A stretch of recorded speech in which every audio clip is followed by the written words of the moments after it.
Ela tinha apenas 9 anos, mas seus olhos carregavam a eternidade do desespero. Não era soldado, não vestia farda, nem empunhava arma alguma. Seu único objetivo era acompanhar o pai até a padaria em busca de pão. Um gesto cotidiano que, naquela manhã fatídica, seria obliterado pela brutalidade da guerra. No coração silenciado da cidade sitiada, Lina foi engolida por uma explosão ensurdecedora. Uma onda de choque que a arremessou para o abismo da inconsciência.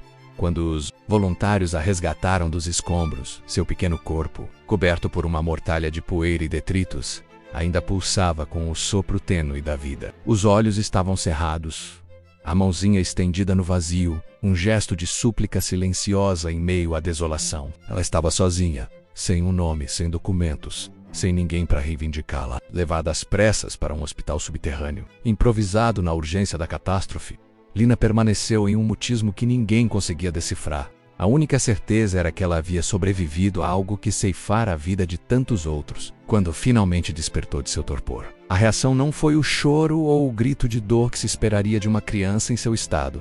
Em vez disso, seu corpo miúdo tremia incessantemente, uma trepidação que parecia vir do mais profundo de sua alma. E o mais intrigante e aterrorizante era o gatilho inexplicável. Toda vez que a palavra pai era pronunciada em sua presença, Lina entrava em um surto de pânico incontrolável. Gritava com uma intensidade que dilacerava a quietude do hospital.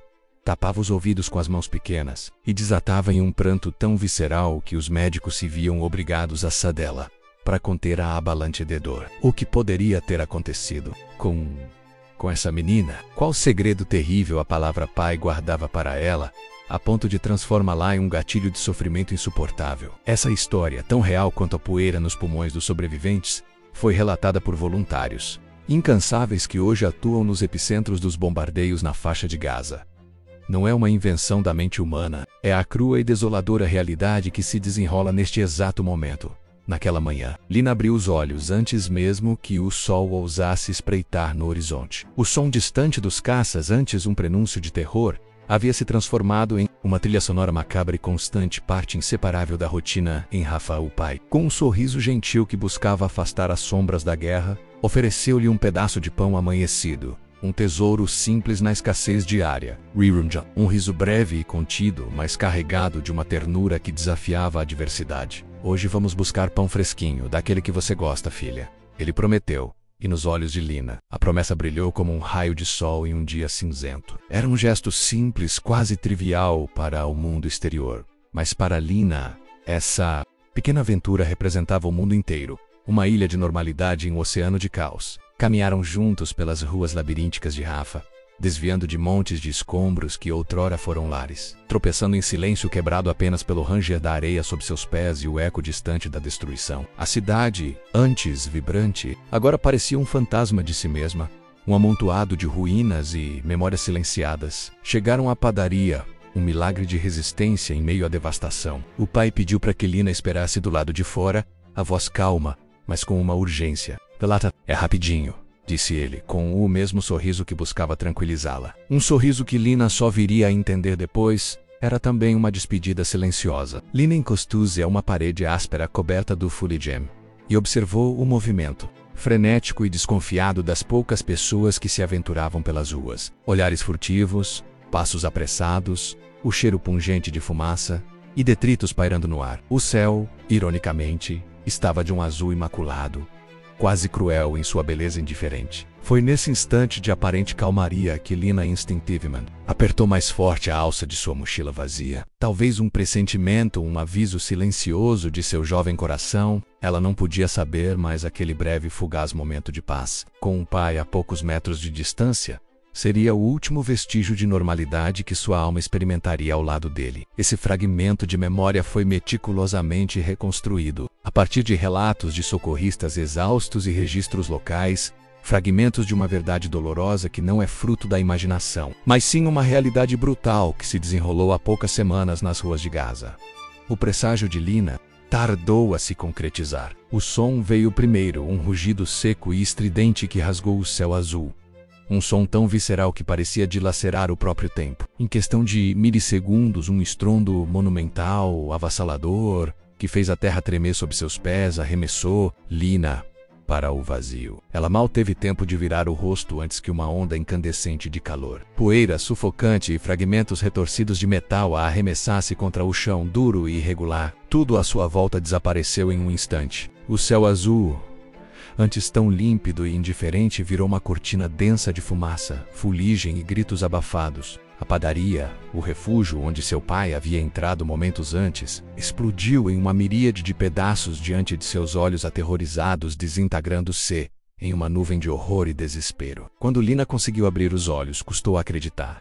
No que vaia, a figura reconfortante de seu pai não estava mais lá. O prédio, antes sólido e real, havia sido pulverizado, substituído por um buraco fumegante, em chamas, cercado por paredes dilaceradas e retorcidas. Gritos de pânico e dor ecoavam por todos os lados, misturando-se ao som de gente correndo em desespero, buscando refúgio ou tentando salvar os que podiam. Ela tentou se levantar, as pernas bambas e trêmulas como galhos finos, cambaleou, desorientada, e chamou por ele. A voz um fio quase inaudível em meio ao pandemônio, pai. Mas o som de sua própria voz parecia se perder na cacofonia do desastre.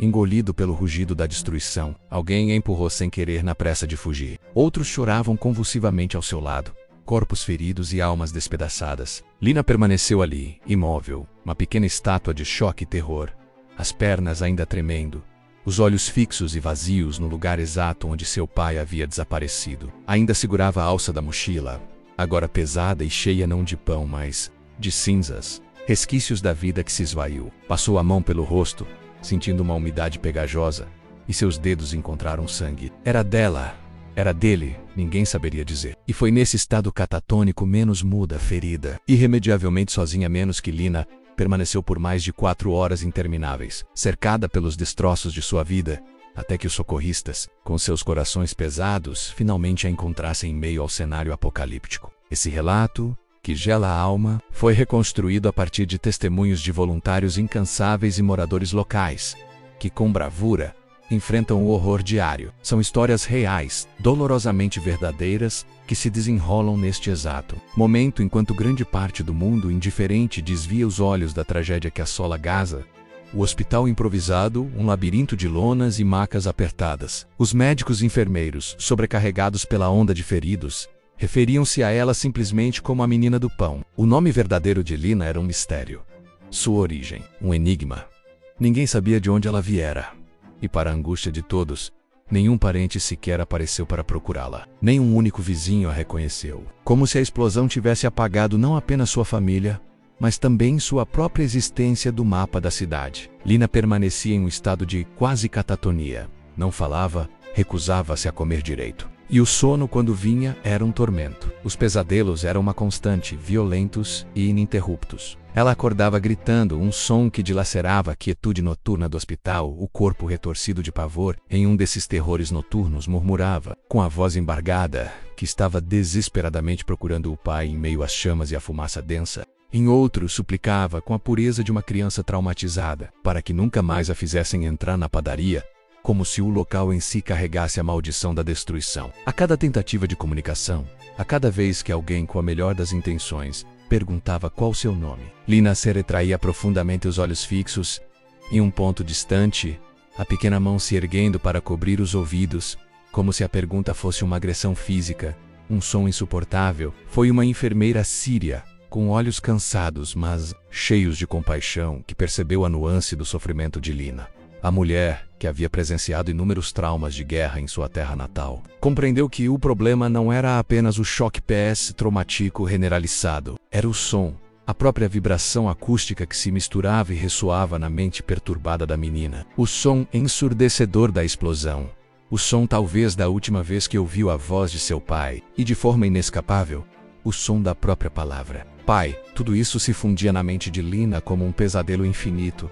Uma melodia dissonante de dor e perda. O nome verdadeiro de Lina, Lina Hamad, só foi finalmente descoberto dias depois, por um grupo de voluntários incansáveis que, em um ato de persistência heróica, cruzaram meticulosamente registros escolares antigos com os poucos detalhes físicos que tinham da menina. Identificaram com um misto de alívio e tristeza uma criança desaparecida com as mesmas feições delicadas. Assim, foi revelado o nome da pequena sobrevivente. E agora, com a identidade confirmada, uma verdade ainda mais cruel se impunha. Lina Hamad, A menina do pão era agora, e para todos os efeitos, uma órfã da guerra. Esse nome, esse rosto marcado pela inocência perdida e essa dor indizível são reais, documentados com cuidado e precisão por voluntários exaustos. Mesmo diante da adversidade implacável, continuam a trabalhar incansavelmente para salvar e abrigar crianças como Lina, presas na brutalidade de um conflito sem fim. O nome, Lina Hamad, uma vez revelado, pairava no ar denso do hospital improvisado, carregado de uma melancolia que ecoava a vida brutalmente interrompida que a menina,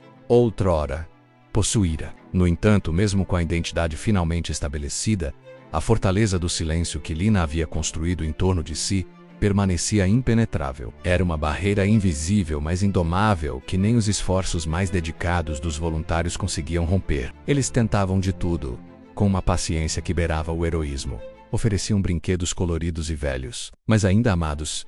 Esperavam que os rabiscos em desenhos aleatórios pudessem destravar alguma memória. Cantavam canções de ninar suaves, esperando que o embalo melódico pudesse acalmar a tempestade interior de Lina. Mas a menina permanecia inabalável, os olhos fixos em um ponto distante e invisível, como se sua mente estivesse presa em um loop infinito do horror que presenciara. A boca permanecia selada, um nó apertado que parecia ter medo de liberar as palavras, as memórias, as confissões que a sufocavam, transformando-a em uma prisioneira de seu próprio sofrimento. Ela se encolhia instintivamente no canto da cama, tornando-se um pequeno feixe de dor e vulnerabilidade.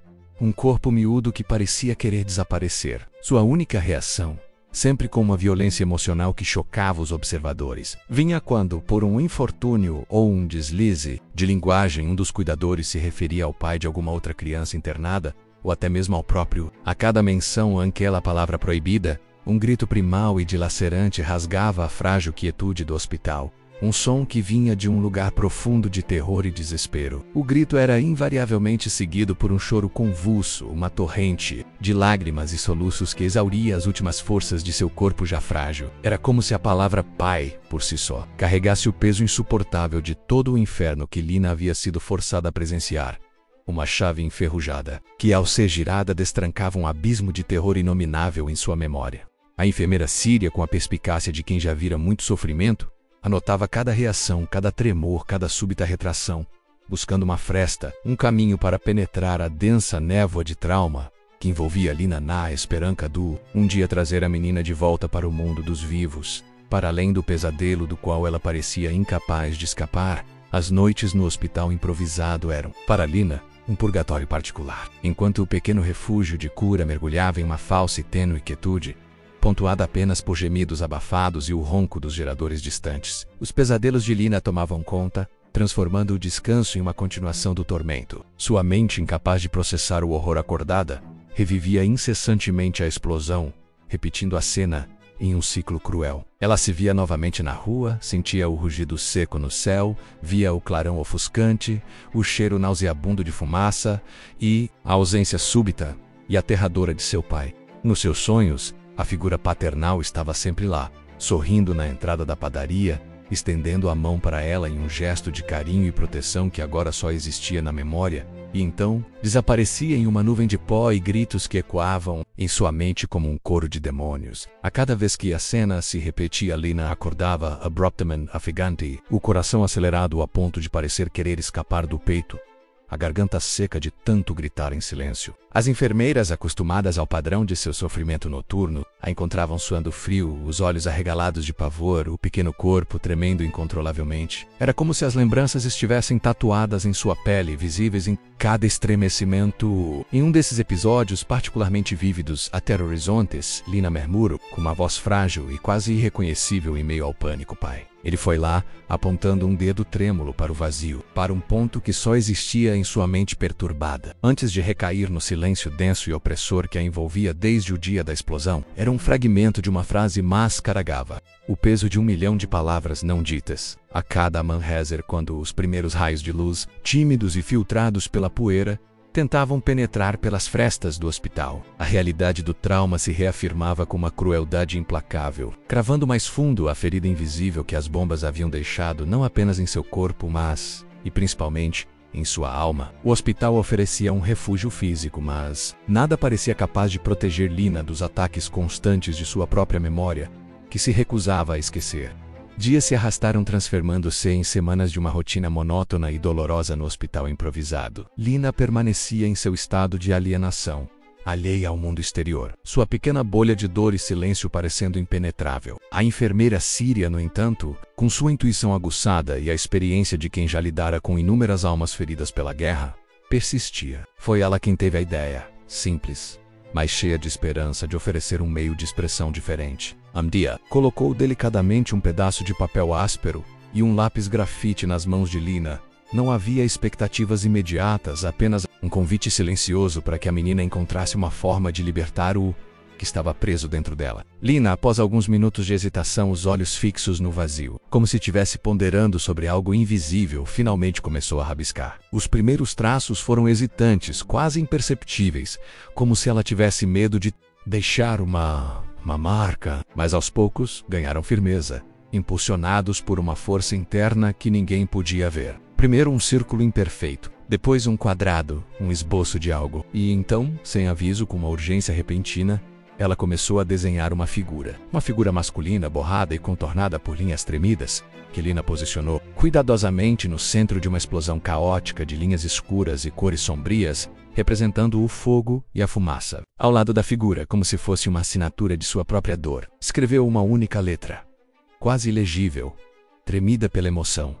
Um solitário P. No instante exato em que o desenho foi concluído, como se a revelação da imagem tivesse estourado uma represa de emoções contidas, Lina soltou um grito agonizante. Não era um grito de dor física, mas um som que misturava raiva, desespero e um pavor inominável. Era um eco do impacto, do clarão, da fumaça e, acima de tudo, da ausência. O grito rasgou o ar do hospital, chamando a atenção de todos os presentes. Com uma fúria repentina, a menina atirou o lápis para longe, como se o ato de desenhar, de materializar suas memórias mais aterrorizantes em papel, a tivesse confrontado diretamente com a imagem mais terrível de seu trauma, revivendo cada segundo daquele pesadelo que se recusava a ir embora. Era uma comunicação, por mais dolorosa que fosse, e a enfermeira sabia que era um primeiro, embora terrível, passo.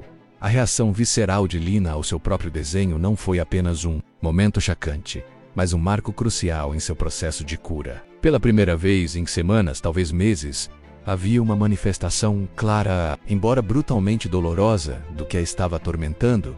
Uma janela, por mais tênue que fosse, para o abismo de sua alma. A enfermeira síria, com a sabedoria, sensibilidade de quem lidava diariamente com as cicatrizes invisíveis da guerra, sentiu que era o momento de um novo e delicado passo. Não de pressionar, mas de oferecer um suporte mais direto, uma validação do sofrimento da menina. Aproximou-se de Lina com cautela, sentando-se pacientemente ao lado da pequena cama. Sua presença calma, um contraste com a tormenta interior. Doc Ryong pegou o desenho, observando-o com uma atenção genuína, com uma voz suave e carregada de compaixão que mal era um sussurro. Disse: "Seu pai, ele te amava muito, não é, Lina?" A pergunta não era uma indagação, mas uma afirmação, um reconhecimento da dor. Lina, encolhida em sua concha, estremeceu. Mas, para surpresa da enfermeira e da equipe, ela não gritou, não tapou os ouvidos. Em vez disso, seus olhos fixos no desenho. As lágrimas começaram a rolar silenciosamente pelo seu rosto empoeirado, escorrendo por suas bochechas em riachos de dor e alívio. A enfermeira, sentindo a delicada abertura, continuou, a voz quase inaudível, mas cheia de uma ternura que buscava curar. "Ele queria que você estivesse segura. Ele faria qualquer coisa para te proteger, eu tenho certeza." Lina, para surpresa e emoção de todos que testemunhavam a cena, balançou a cabeça. Afirmativamente, um movimento quase imperceptível, mas que carregava o peso de um oceano de memórias. E então, em um sussurro quase inaudível, uma voz que parecia vir de um lugar muito distante, a primeira palavra que proferiu em semanas, que escapou de seus lábios secos e rachados, ressoou no pequeno quarto. Mamãe. Não era a palavra que todos talvez esperassem ouvir, menos a proibida, dolorosa pai. Mas era uma palavra, uma única sílaba, carregada de uma esperança imensa. Era um fio, por mais tênue que fosse, que se desprendia do emaranhado de silêncio e dor, um vislumbre de uma conexão perdida. Uma possibilidade de futuro, um pequeno milagre em meio ao caos e à desesperança da guerra. O sussurro de mamãe. ecoou no ambiente exausto do hospital como um milagre em meio à desolação. Era a prova tangível de que por trás daquele silêncio persistente e do terror impresso em seus olhos, Lina guardava memórias e, mais importante, uma conexão vital com alguém que talvez ainda estivesse vivo. A equipe, antes imersa na rotina de cuidar das feridas físicas, mobilizou-se imediatamente com um novo propósito, uma esperança renovada. Se Lina tinha uma mãe, havia uma chance real, por mais remota que fosse no cenário de guerra, de reconstruir parte de sua vida fragmentada, de lhe oferecer um elo com um passado que pudesse sustentar um futuro. Os voluntários, com energia renovada, intensificaram a busca. Começaram a vasculhar registros de desaparecidos com uma nova urgência, a visitar abrigos superlotados, a verificar listas de outras unidades de saúde e campos de refugiados. Cada nome pronunciado em voz baixa, cada foto analisada com um olhar de esperança e desespero. Cada dia era uma corrida contra o tempo, pois a situação humanitária na faixa de Gaza continuava a se deteriorar rapidamente, com novos bombardeios e deslocamentos constantes que tornavam a busca uma tarefa cada vez mais hercúlea. Lina, a alegria contida dos cuidadores, demonstrou pela primeira vez um vestígio de interesse pelo mundo exterior. Seus olhos, antes vazios, agora exibiam uma ansiedade contida, um lampejo de esperança, cada vez que um voluntário se aproximava dela, como se estivesse à espera de uma notícia, de uma palavra que pudesse mudar seu destino. Ela começou a comer um pouco mais, embora ainda com parcimônia, e o sono, embora ainda pontuado por alguns sobressaltos, vinha com menos frequência de pesadelos intensos. A esperança de encontrar sua mãe parecia ser a única coisa capaz de arrancá-la, ainda que lentamente, daquele abismo profundo de tristeza e medo em que estava imersa. Era um vislumbre de um futuro, por mais incerto que fosse, onde a palavra pai talvez não ecoasse com tanta dor e onde a ausência poderia ser, de alguma forma, preenchida. A possibilidade de reencontrar sua mãe era, para Lina e para todos que a cercavam, a única luz em meio à escuridão da guerra, um fio de vida ao qual todos se agarravam. A busca incansável pela mãe de Lina estendeu-se e por semanas afiou, um trabalho exaustivo e muitas vezes frustrante em meio ao cenário caótico. Dogware, a cada porta batida sem resposta, a cada nome verificado que não levava a lugar nenhum, a esperança que havia brilhado tão forte após a palavra mamãe diminuía um pouco, mas nunca se extinguia completamente nos corações dos voluntários. Era uma chama teimosa que se recusava a apagar. Enquanto isso, Lina, embora as sombras do trauma ainda pairassem sobre ela como uma névoa persistente, começou a mostrar sinais inequívocos de recuperação. Não era uma cura completa, claro, mas pequenas e significativas vitórias diárias. Ela brincava sozinha com os poucos brinquedos gastos que tinha à disposição. Peças simples que se tornavam mundos complexos em sua imaginação. Ocasionalmente, um sorriso frágil e melancólico surgia em seus lábios. Dirigido às enfermeiras que a cuidavam com devoção, um vislumbre da criança que um dia ela fora. E o mais surpreendente, ela arriscava algumas palavras curtas, frases simples, mas nunca a palavra pai. Aquele trauma estava ali, profundo, enraizado em sua psique, como uma tatuagem invisível, um lembrete constante da perda e do horror. Mas a resiliência de uma criança, uma força quase inexplicável, começava a se manifestar em cada pequeno gesto, em cada esboço de interação, em cada riso abafado. Não se podia prever se a mãe de Lina seria encontrada, se a família se reuniria, ou se a menina um dia conseguiria superar completamente o abismo de horror que a guerra lhe havia imposto. O futuro era um ponto de interrogação gigantesco, obscurecido pela instabilidade da região e pelas cicatrizes profundas da alma. Mas uma coisa era certa, um farol de esperança na escuridão. Lina, a menina que sobreviveu ao bombardeio com um instinto primário de vida, a mesma que se recusava obstinadamente a ouvir a palavra pai como um mecanismo de autoproteção, estava lenta e dolorosamente dando os primeiros incertos passos em direção a um futuro. Não era um futuro garantido, não era livre de desafios, mas era, ainda assim, um futuro. E a cada novo dia ela provava que, mesmo em meio à destruição, a vida encontrava maneiras, por mais tênues que fossem, de persistir,